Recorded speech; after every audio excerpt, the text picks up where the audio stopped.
All right, we'll start right here. So these are our learning objectives for today's lesson.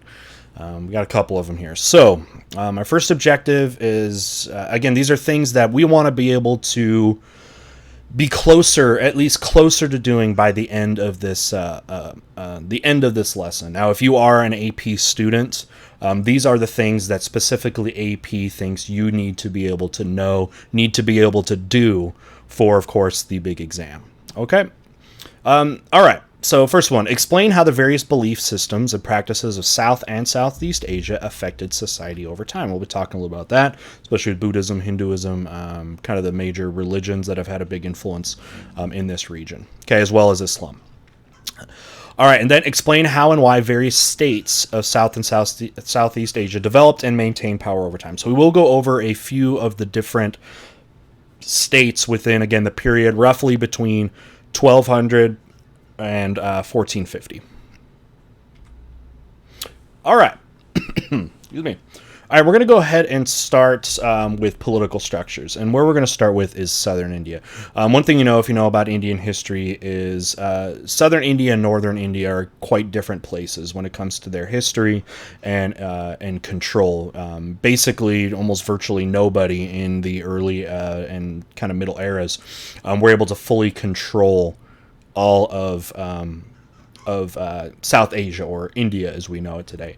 The first true real empire that had considerable control over India would be the Mauryan dynasty in the kind of late BC era, and then the Gupta dynasty. But basically, there was 1,000 years after the fall of the Gupta in 550, basically another 1,000 years of disunity, basically until the Mughal Empire shows up in around the 1500s. So a couple other things, though, is that southern India generally tended to be more stable than northern India. Northern India was a little bit more chaotic. That's also where you got more of the invading groups and things like that, and we'll talk about that more as we go on. But southern India was generally more stable. So the first sort of kingdom we're going to kind of start with here was called the Chola Kingdom. Now, they ruled from about 850 to 1267, and they focused really on that tip. If you see the map down over there, the map down here, this is kind of the southern tip of India, and all the way to what was Ceylon, which is Sri Lanka today. It's the little island south of India there.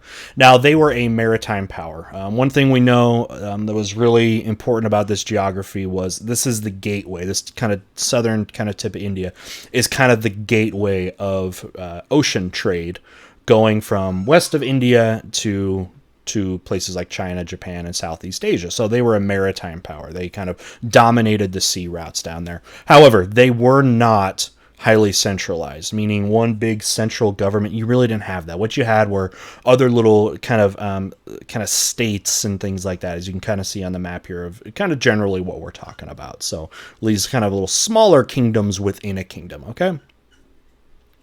All right. But yeah, kind of starting off with them, the Chola Kingdom. Now, here's some others. So just kind of real quick, Chola Kingdom by about 1267 is basically about gone. What ended up rising up in the decades after was the. And by the way, I'm just going to just apologize now for a lot of my pronunciations. We did not get a lot of pronunciation practice of some of these names in school, so I do apologize. But the Vijayanagar Empire, which lasted a good over 300 years or so, they have an interesting story, by the way. So, by the way, if you look on the map again, you see they were on that southern tip as well. Of India, which again is very important for sea trade routes. There's kind of an interesting founding story, though, of this sort of empire, and it has to do with a group called the Delhi Sultanate, who we're going to talk about later. The Delhi Sultanate was an Islamic kingdom. It came and established itself in northern India, and what they did is they sent out these two brothers, okay, Harihara and Buka, basically to go down to southern India and try to basically spread the Delhi Sultanate, maybe kind of, to extend their rule. What they actually end up doing is going down there and establishing their own kingdom separately. Okay. Now they have kind of the region also has kind of interesting history religiously because they were actually born Hindu. They converted to Islam, but then they actually reverted back to Hinduism, and the kingdom down there will kind of reflect that. Now, again, they're going to be in charge for good about this empire is going to be charged this region for about another 300 years until eventually in the mid 1500s with the Mughal Empire. Okay, Mughal. Empire came in and basically overthrew them. These Muslim, they were Muslim kingdoms, so they overthrew them eventually. But yeah, maritime power as well, controlling a lot of trade routes, very profitable in that. All right, continuing on with political structures, let's go ahead and go up to northern India now. Like I said earlier, up in the north, there was far more turmoil than down in the south. Up north, there's a lot of changing of hands, very hard to unify, prone to invasions, more warfare, and things like that. So let's go ahead and start, though, with some of the kingdoms that we get in this time period. So we got the Rajput kingdoms. Now, they all formed basically after the Gupta Empire fell. After the Gupta Empire fell back in about 550-ish CE, different kingdoms started to basically kind of sprout out there. Now, these were generally Hindu kingdoms, and clan warfare was very common amongst them. They were always fighting each other. So the Rajput kingdoms did not have a centralized government, but were on much smaller scales.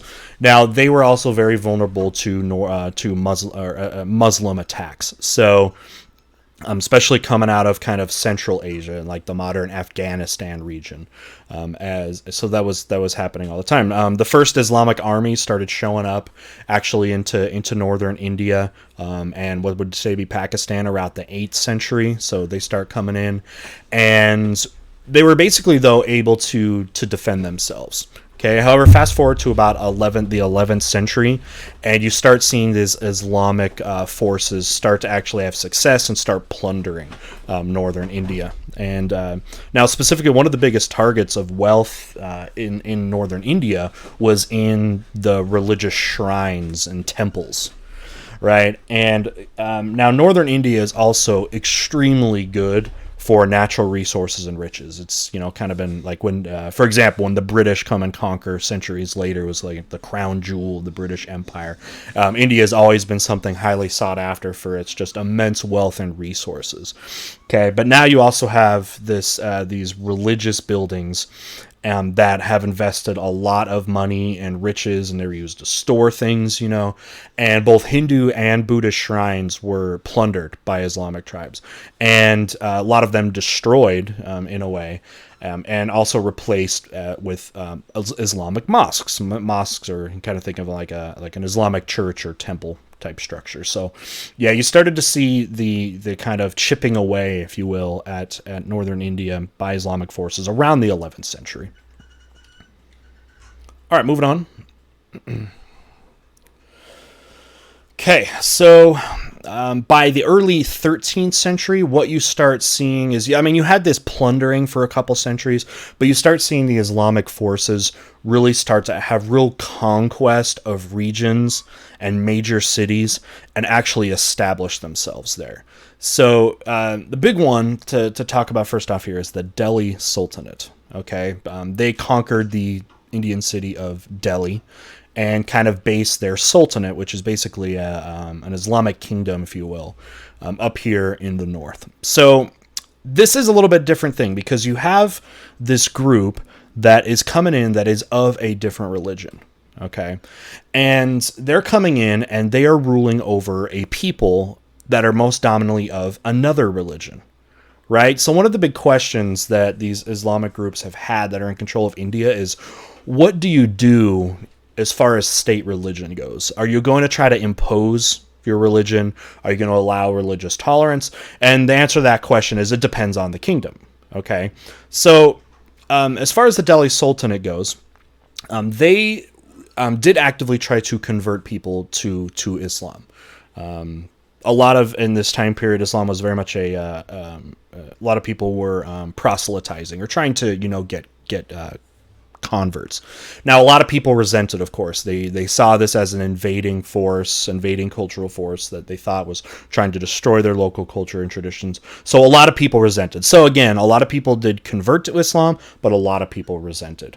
Okay, now I want to introduce another thing that is very important in kind of the history of Islamic kingdoms, specifically in the Islamic kingdoms that rule over a large amount of people that are not Islamic, and that is the common use of what was called the jizya, or it was a tax. Specifically, it was a tax on non-Muslims.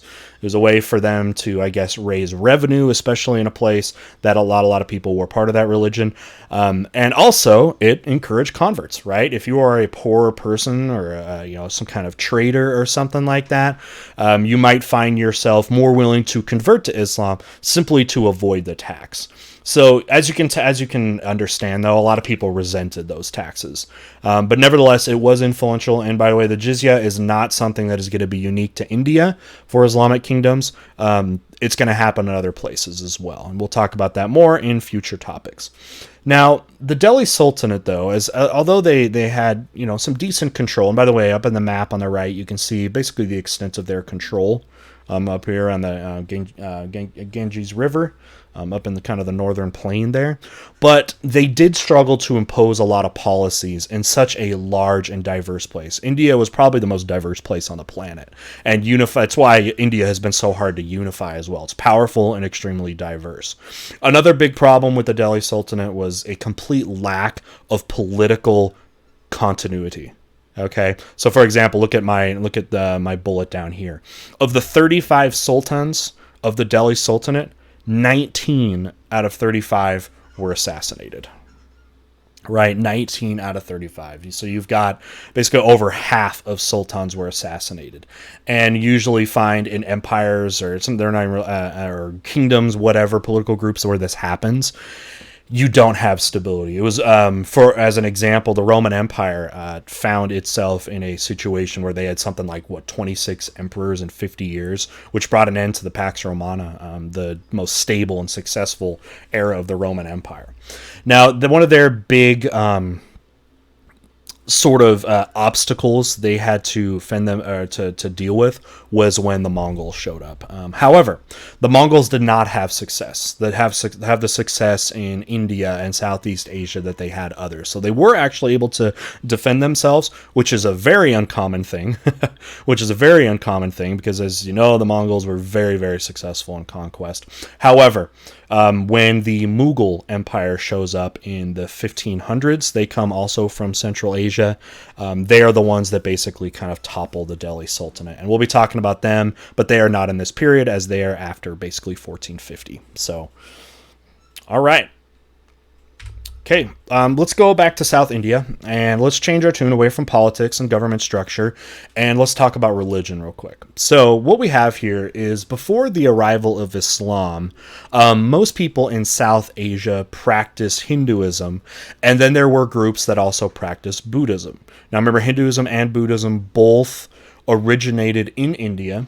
But for long periods of time, Buddhism, even though it originated in India, did not necessarily have long-term success, especially not in the way of Hinduism. Hinduism was so ingrained in the culture. So Hinduism is far older than Buddhism. So it definitely has had the stronghold for much of the history of South Asia. However, in Southeast Asia and going up to China, Buddhism saw more success for that. However, Islam starts to show up in southern India, and that was early on not necessarily from invasions from northern Islamic kingdoms. It was actually through traders that were sailing around the Indian Ocean. So you got Islamic traders in, of course, the Middle East and then Eastern Africa, and they were trying to hook up with the southern coast of India and into Southeast Asia for trade reasons. So you started to see, kind of this interaction begin between Hindus and Muslims as well as Buddhists. But let's go ahead real quick and do just a quick compare-contrast of Hinduism and Islamic in just very, very basic terms. Okay, one of the big glaring differences is the fact that Hinduism is a polytheistic religion, meaning that they believe in many gods. and one of the most polytheistic of polytheistic religions, as the amount of gods varies, but is in very, very high numbers.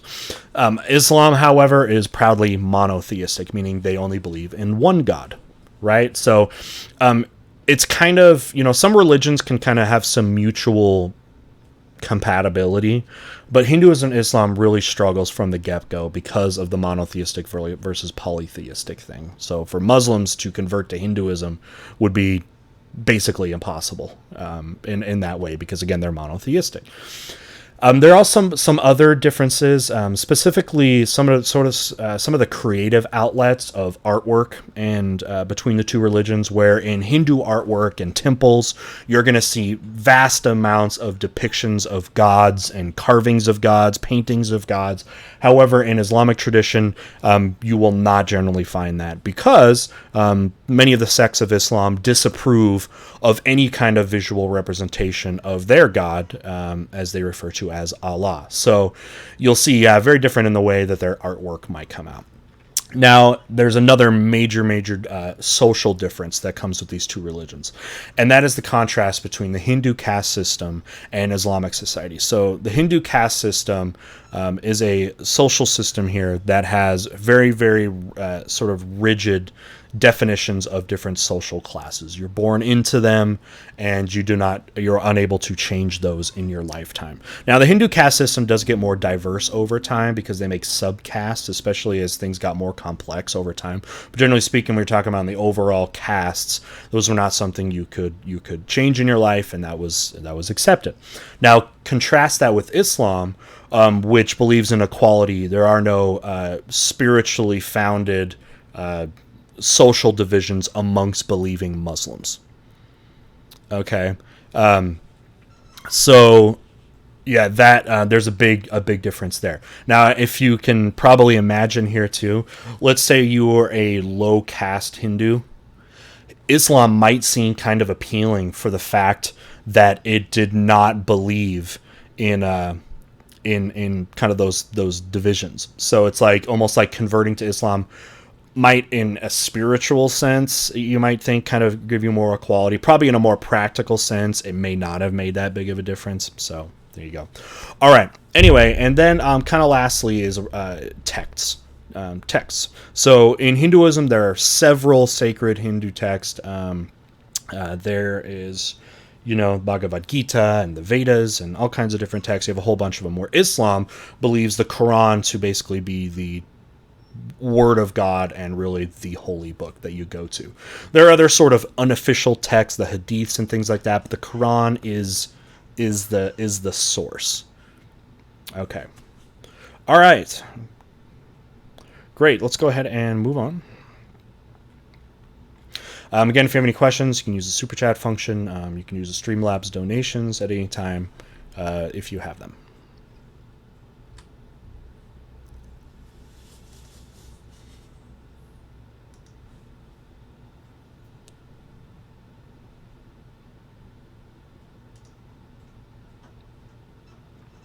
Okay, let's go ahead and talk about the arrival of Islam. So, originally Islam was, especially in the northern parts of South Asia, was initially entered kind of forcefully. And that was because of Islamic invaders coming into the north. Now, what you did see over time, though, was eventually more of a peaceful approach in a way. And you saw Islam really approaching with an attitude of proselytizing. Proselytizing is a word you definitely want to know as a student, which means basically to actively seek converts. And again, some religions are bigger into actually proselytizing. Some religions maybe don't care necessarily about going out and proselytizing. But able to contrast that with like Judaism, for example, which doesn't make as much of the attempts to convert people to the religion as Christianity or Islam might. But they did actively seek out converts. So early on, Muslim rulers really found, though, trying to forcefully to convert Hindus and Buddhists as largely unsuccessful, and backfired in a lot of ways, because people were so devout to this that forcing them it didn't work. It was so ingrained into their cultures. So mostly speaking, here in this region, the conversions were voluntary. And like I said earlier, Islam was appealing to a lot of people, and a couple of the reasons for that were among Hindus, who were usually the least likely of the different groups to possibly convert, or lesser likely, I should say, was, however, though, towards low caste Hindus. So low caste Hindus, if you were born into a low caste, Islam might seem very appealing because Islam does not preach spiritual disunity amongst members, more social, equal social status. So it seems, very appealing to those people as well. However, we do find that most converts were Buddhist. Now, Buddhists also believed in a spiritual, more of a social and spiritual unity as well. So the social kind of conversion was not as big of a deal for them. Now, by the time the 1500s roll around, it is estimated that in India here, that there were 25 million converts, which roughly equates to about 1/4 of the entire population of India here. So you could either look at that as a very high number or a very low number, but nevertheless, even though Islamic governments will be ruling India for centuries, they still did not make up the majority. They will still be a majority mostly of Hindus. And that, again, is a big character. Will really, make decisions have to be made about how do you rule these people. You rule a people that have a different religion than you. And you will see that differently depending on the different groups that ruled here.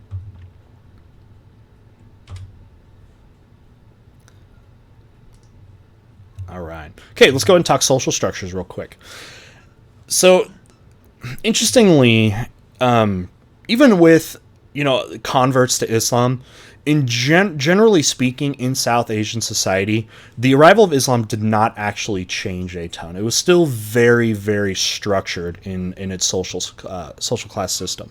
So the caste system, though, being the big continuity. Continuities, if you're a student of AP World History, or AP World History here, continuities in regions are something you need to keep track of because they're often assessed. And one of the continuities here between different time periods in South Asia was the caste system. It continued basically regardless of who was in control. Okay. Now, as society became more and more diverse in India, though, you did see the caste system accommodate some of the newcomers. For example, the creation of subcastes. Okay, subcastes. Subcastes are castes within caste. And a lot of those were basically created to be geared towards a certain work occupation, right?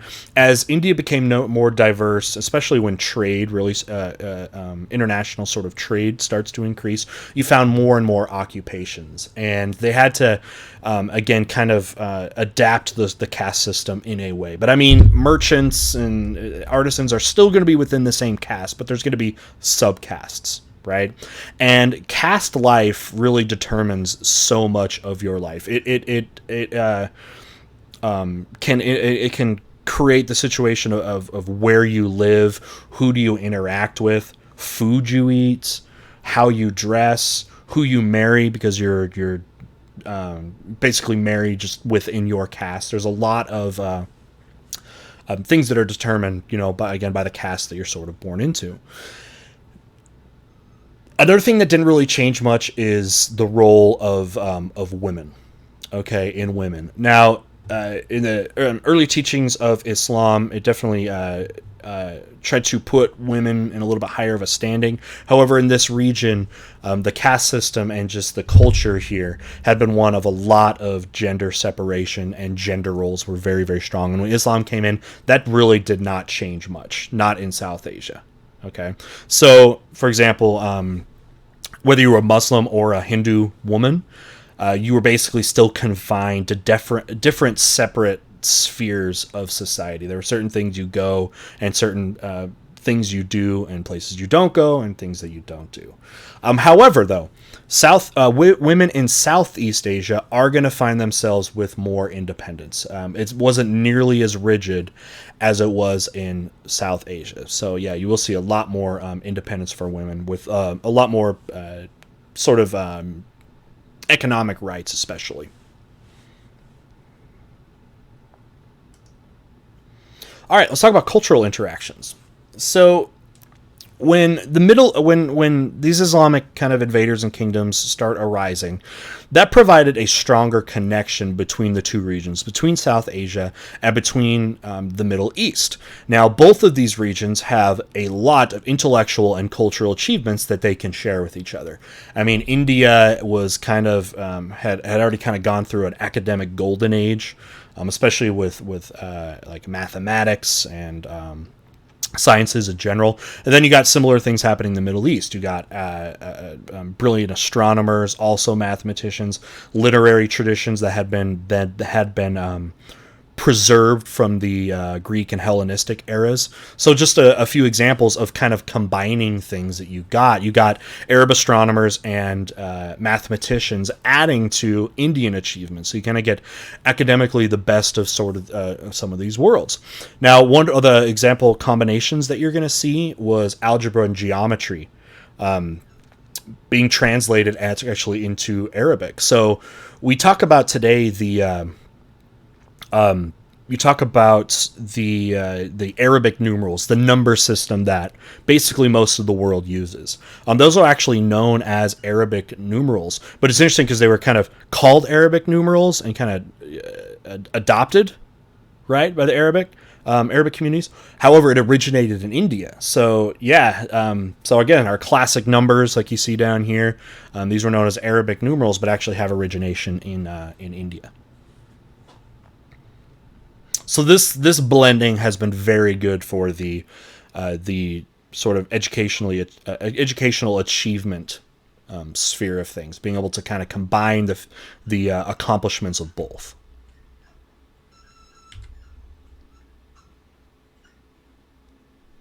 Okay, let's talk real quick about a couple other cultural interactions. Architecture, for example, and art and architecture. So sultans, again, who are Islamic kings, were known for erecting buildings. And what was kind of interesting about that is, as they were living here in India, they also blended Hindu art and architecture with Islamic architecture. One of the examples is at Qutub Minar. You'll see down here in this picture where you have kind of the classic pillar architecture that you see very common in Islamic architecture around mosques and things like that, but adding Hindu like textures and into Hindu artistic elements too. And you can see that, for example, like here in this construction right here. Now, another thing you will see too is with the blending of Hindi, the sort of local dominant, one of the local dominant language in India, and Arabic, as well as Farsi, which is the language that comes basically out of modern day Iran, kind of Persian in a way. And you actually see a new language basically created by blending Hindi, Arabic, and Farsi, and that is known as Urdu. In fact, Urdu today is the official language of Pakistan, and there's a Urdu characters there. So again, it's blending basically three different languages into one language. And this is very common, of course, when you see a lot of interaction or of different language groups. You spend enough time together and a lot of words can start kind of blending. It's basically how languages evolve anyways. Just give it time, right? And languages will change.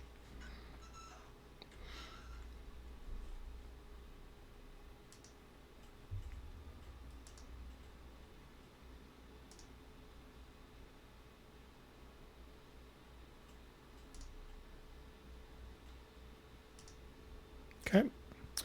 All right. Let me show you, or give me some other examples of some cultural interactions. One of them being with religion, right? I mean, it's pretty easy to blend languages and things like that, but religions can also have ideas blended together. So there was what was called the Bhakti Movement. By the way, if you are a student, this is a great little piece of history that is great ammunition for short answers and essays, because in AP they love when you look at attempts of blending different cultural traditions and attempts, call that syncretism, a word you're going to want to know. And the Bhakti movement is a really, really good thing to have in your arsenal of sort of academic weapons. So definitely you want to understand this. Now, the Bhakti movement began in about the 12th century in southern India, where you saw Hinduism and Islam again very, very close together. And the Bhakti movement was basically an attempt to try to find commonalities between Hinduism and Islam. Now, you might think, man, that sounds like it could be impossible, because at the core there are massive differences, like we talked about in a previous slide. The textual traditions, the simple idea of their theism in general, of polytheism and monotheism, the social differences and all those things. But here is kind of where they try to find attempts, I guess, at a way at finding some kind of combination. And that was trying to develop the attachment to a particular deity. Okay, so now in some of the Hindu cultures, you will see certain groups emphasize certain deities more than others. So there's some kind of, I guess, in a way, a similarity of like, all right, there's maybe many gods, but there's, maybe a specific patron god that you spend more focus on. Now, of course, in Islam, it's all about one god anyways. But one of these sort of bhakti sort of, I guess, teachers, practicers in a way, named Guru Kabir, you can see his timeline there. He, in a way, tried to explain to people, maybe it's possible that these different gods, like Hindu gods, like Shiva and Vishnu, two of the major gods, but then also Allah, were actually the manifestations of one deity. It was basically one deity presenting itself in these forms, right? Of like Shiva and Vishnu towards the people in the Hindu community, and Allah in one community. That it really is just kind of one deity that is manifesting itself in different ways. Okay. Now, the Bhakti movement also kind of had a goal in a way that towards discrimination, specifically towards women and people of low social status. So, yeah, they tried to kind of preach that, right? Don't discriminate, they didn't try not to discriminate towards women and people of against low social class. Now, although Hindu, the Bhakti movement, so they're kind of among Hindus, but were similar actually more to than anything the specific branch of Muslims known as Sufi Muslims. For example, in Hinduism and Sufi Islam, you have more of these mystical movements, more trying to achieve through achieve kind of religious truth and religious connection through meditation, and try to attempting more spiritual connection. Sufi Muslims were big on that. If you remember back to lesson 1.2, Sufis kind of sought religious truth more towards a meditation and self-introspection than like a formal study of like the Quran, for example. And Hindus kind of, and this kind of branch of with Hinduism too kind of has that as well. So yeah, it was less of an emphasis on strict adherence to tradition, and again more on introspection. So that brought things kind of out to the forefront as well. However, in kind of the large scheme of things, the Bhakti movement was largely unsuccessful. It really did not stick around and really gain enough respect or gain enough followers to really make it a long-term religious, I don't know if alternative is the right word, but it was largely unsuccessful. But it is a fascinating and famous attempt at religious syncretism, which you'll find in the world, in world history. So again, if you are a student of AP World History, Bhakti movement is definitely something you're going to want to be able to have at your disposal, because it can be used in a lot of different contexts of religious syncretism and these sort of attempts. So definitely have that in your arsenals. Again, I've been kind of naming it here. Okay. Let's keep moving on. All right, we're going to shift over now to Southeast Asia. So we're getting out of modern day India. So South Asia, though, as you can understand, being a very powerful region, had strong influence over Southeast Asia. Now, what are we talking about with Southeast Asia? The nations we're generally speaking about here are today the nations of Indonesia, Malaysia, Cambodia, Thailand, Laos, and Vietnam.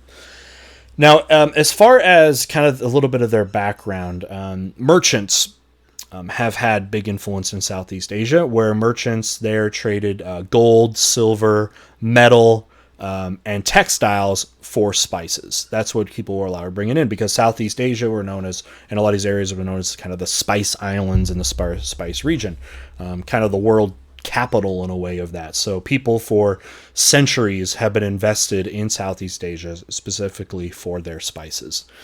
Now, it's also through trade that Hinduism and Islam made their way, and you can throw in Buddhism there too. Trade voyages are really how those religions started to show up. So, like Islam, and this specifically in this time period, this later time period, you had these Islamic sea traders coming in and kind of setting up shop here, establishing kind of trade cities, trade ports, and then, then with that would be bringing Islam with it. So you saw that the Islamic conversion in Southeast Asia definitely happened better than in maybe the deeper southern part of India. Okay. Now, Southeast Asia, again, is really important, because if you are in control of Southeast Asia, and the more of it you control, you absolutely control one of the most, and maybe the most valuable trade route on the planet at this time. And that is the connection between South Asia and really just the Indian Ocean in general. That goes, if you extend that to southern part of the Middle East, southern part of Central Asia, and Eastern Africa, you control the gateway of that to the riches of East Asia, like China and Japan. And there's some geography there, again, that if you control these trade routes, again, you've got your pulse on the most profitable part of global trade. You really, really do. So people are going to take it very, very seriously, and you're going to see constant attempts of trying to control this region. A lot of different groups toppling over each other. But let's talk about a few of them. Now, what you're going to find is, especially with the most powerful of the kings in this region, were sea-based kingdoms, coastal kingdoms that really took control of the straits of water and, again, the ocean trade routes here. So let's go ahead and talk about a couple of them. So you have the Srivijaya Empire, which lasts from about 670 to about 1025 CE here. This was a Hindu kingdom based on the island of Sumatra, which today is in Indonesia. And their strength, again, came from their navy. They basically controlled the narrow straits of water around Indonesia that connect the Indian Ocean and East Asia. And to do that with their navy, what they did was charged fees for ships, basically taxes for ships wanting to come in and out of the narrow straits of water connecting India and China. So again, if you have the way to enforce it like they did with a powerful navy, then you can use that, of course, to make that money. And that's what they were doing for centuries there. Now, fast forward a little bit, and you get the Majapahit Kingdom from about 1293 to 1520. They were interestingly a Buddhist kingdom that was based on Java, another sort of Indonesian island there. And if you know about this region too, is there's a lot of islands. So unity can also be very, very difficult here. So they basically, under their governance, had about 98 tributaries, or 98 different places that paid tribute to the Majapahit kingdom and were kind of under their control. And again, like the Srivijaya, they controlled the sea routes. And again, you control these sea routes, you basically control the most important trade route, most financially profitable trade route on the planet. Right here, especially when it comes to seafaring trade.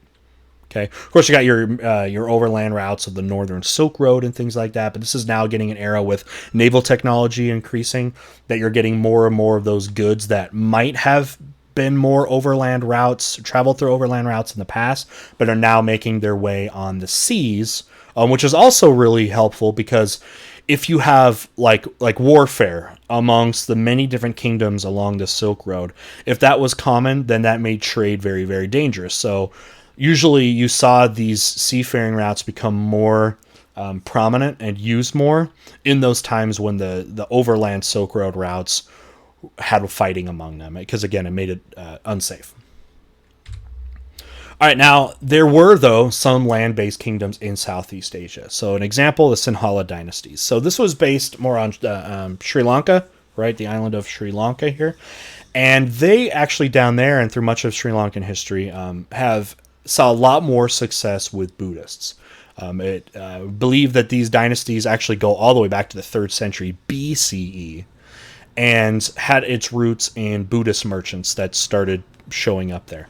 Now, this region, too, is kind of a little bit separate and a little bit protected in a way, kind of became a little bit of a haven in a way for Buddhist study and devotion. It's a place where you would go, again, to get kind of elite levels of study and meditation, devotion, and things like that to Buddhism down there. Now, what you also saw, since they're a land-based, not an empire, they're not an empire, but a kingdom here. The Sinhala government oversaw the construction of a lot of reservoirs and canals for irrigation systems. We call that public works. So they had public works projects down there. Now, another thing you did see with them that kept it sort of in a semi-weakened status as compared to South Asia was the fact that there were attacks from India down into that region that were quite common, as well as internal conflicts that really kept the kingdom into a smaller status than maybe it could have been. Okay, continuing on with in Southeast Asia for land-based kingdoms here, you got the Khmer Empire, also known as Angkor. And this was a very long-lived sort of empire and kingdom, going all the way from about 801 CE to 1431. Now, these folks up here did not nearly have the maritime or seafaring prowess that the ones down south did. Now, a part of that you can see, look at the map over here, is the Srivijayan and other sea-based empires where they are most needed and get their success is actually controlling this strait of water right here. Okay, the island formations of Southeast Asia that connect Indian Ocean with sort of the South China Sea actually have very, very narrow access points between the two. There's been a name for this over time. One of the most famous ones that will be used is the Straits of Malacca down here today. This is like modern day Singapore down here. And this narrow strait of water, if you can see with my mouse on your screen, this is like, you know, the yellow brick road, the sort of golden passageway that you want to control. And this is where the ships are coming through. So you can see with the Khmer over here, they're not really very influential down there. So their empire is not going to be really built upon the control of sea trade routes. Okay, but you can see here the extent of some of their empire and some of the other groups that we're talking about here. But a little bit more about them. In this region of thick, densely forested areas requires a lot of irrigation and drainage systems for agriculture and economic prosperity to really be useful. Okay, they built a pretty magnificent capital city in Angkor Thom. And interestingly here, what you're going to get is temples with different sort of religious influence to them. So especially Angkor, what you're going to see the big influence is of Hindu influence, right? You're going to see that in the statues, the artwork, and the architecture. Now, interestingly, although they have kind of these Hindu origins, later Khmer actually they convert to Buddhism, right? Now, luckily, from a historian's perspective and just from the modern appreciation of history, when this kind of conversion to Buddhism starts happening, they built their Buddhist structures without just destroying the pre-existing Hindu artwork and Hindu sculptures. So what actually ends up happening here in places like Angkor and other places is this really neat combination of Hindu influence and Buddhist influence, making it just very culturally rich that way. You can see they're going to last for basically 600 years, long time. Okay. And then as you go up a little bit more north into, I guess, what today you consider more like modern Thailand and Cambodia, Laos, etc., you're going to see the Sukhothai Kingdom. Okay, so Thai Kingdom up here. You can see them. So you had Angkor, right, and the Khmer kind of down on the southern tip of sort of the this region. Go up a little bit more north and a little bit more inland, and you get kind of the Thai Kingdom here. So they basically forced out the Khmer out of their kind of northern regions up here on the map around 1431. Okay. Also with that, the kind of takeover and invasion of Angkor. Now, luckily too for the historical community, the amazing structures coming out of Angkor were able to withstand the invasion, and we still have those today. So it's very nice, because it has happened so many times in history. When somebody will invade a place, they will destroy a lot of the local architecture, you know what I mean? Which makes it, of course, hard to study. But this is one of those regions where you see them kind of just adding on to it with these different groups coming in and out and different religious traditions and that sort of thing. Okay. All right, talking a little bit more about religion in Southeast Asia. So let's talk about Islam. So the first Muslims, Southeast Asian Muslims, were definitely merchants that converted really early on, and basically in the 700s. Now, remember, Islam only started in the 600s, so it was very quickly, within about a century, that Muslims were, especially the trader Muslims, merchant Muslims, were making their way to Southeast Asia, and were also kind of staying put. You know what I mean?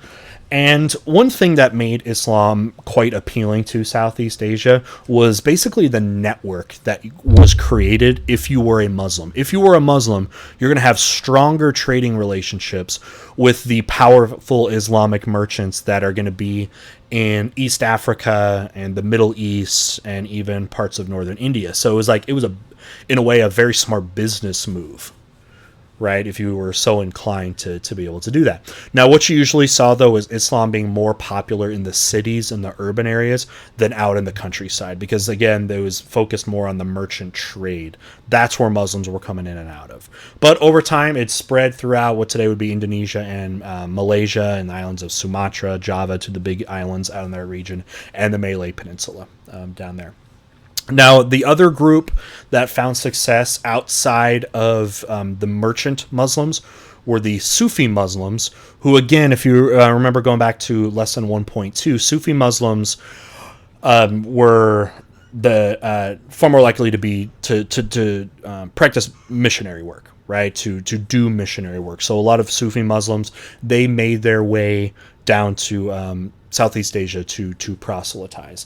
And many Indonesians converted to Islam because one thing about Sufi Islam, more than some of the other sects like Sunni and Shia, were far more like tolerant and of local faith traditions. And what I mean by that is adapting to the local traditions. So you could still, if and become Islam, if you kind of were towards sort of the Sufi sort of mindset in a way, you could kind of keep your local traditions, a lot of the deep-rooted ones, but then also still adopt Islam. So it was far more compatible, this sort of branch coming from the Sufi. All right. Well, that basically wraps it up today. Let's go ahead and just look at the overall big historical developments that have been covered here in topic 1.3 here in South and Southeast Asia. So these are the historical developments. These come straight from AP as well. So these are definitely things you want to know. And hopefully what you are now able to do is you'll see these are very much tied to the learning objectives we had at the beginning of the lesson. Now here is kind of the big picture. And hopefully what you are able to do now is having based off of your studying and hopefully some elements of this lesson here, are able to provide details and examples of these historical developments right here. Okay, so one development here. Okay, Hinduism, Islam, and Buddhism and their core beliefs and practices continued to shape societies in South and Southeast Asia. So you see some continuity there. The other thing, State formation. So, right, we talked about formation of kingdoms and empires. State formation and development demonstrated continuity, innovation, and diversity, including new Hindu and Buddhist states. You want to keep track of those that emerged in South and Southeast Asia. It'd be very useful if you could kind of be able to go through the different kingdoms and talk about what their history with religion has been. Were they mostly Hindu? Were they Buddhist, Islamic? Were they all of them? Did they change over time? These are things you also really want to be able to know. Okay. All right, then. So I think that is going to do it for our lesson today. Let's just go take a look.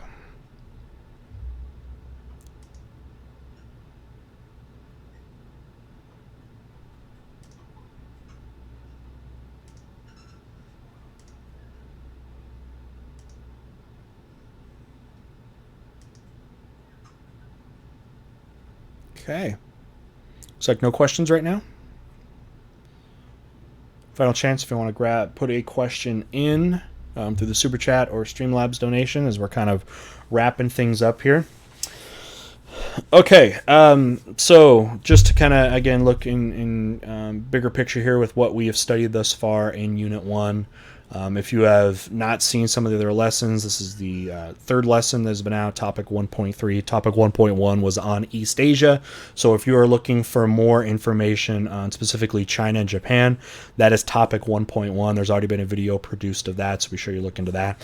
We talked a bit about kind of Islamic influence here today, but Topic 1.2 was strictly on the Islamic world. So if you're looking for more information, especially on the Islamic kingdoms of sort of the Middle East and North Africa and to Spain, you're going to want to go to 1.2.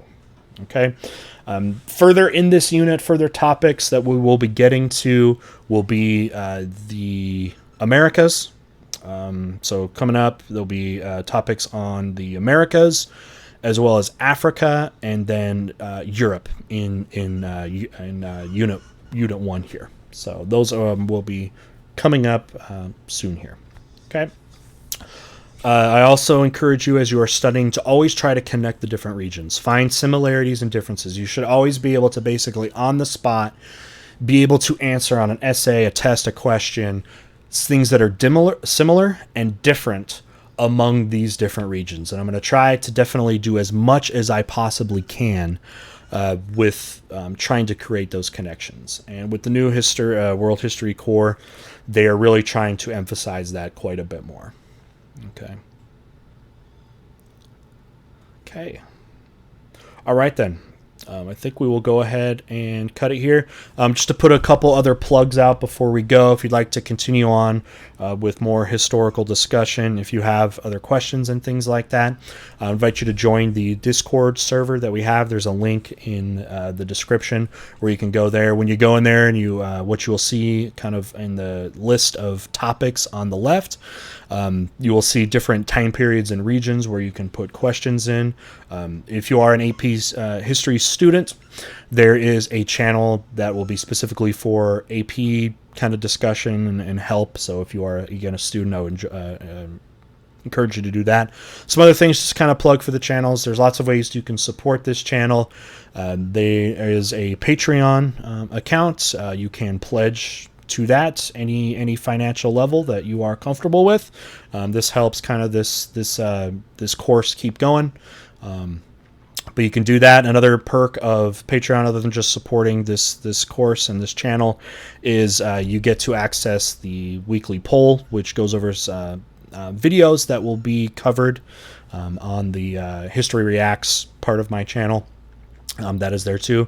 Other ways that you can financially support is through Streamlabs donations.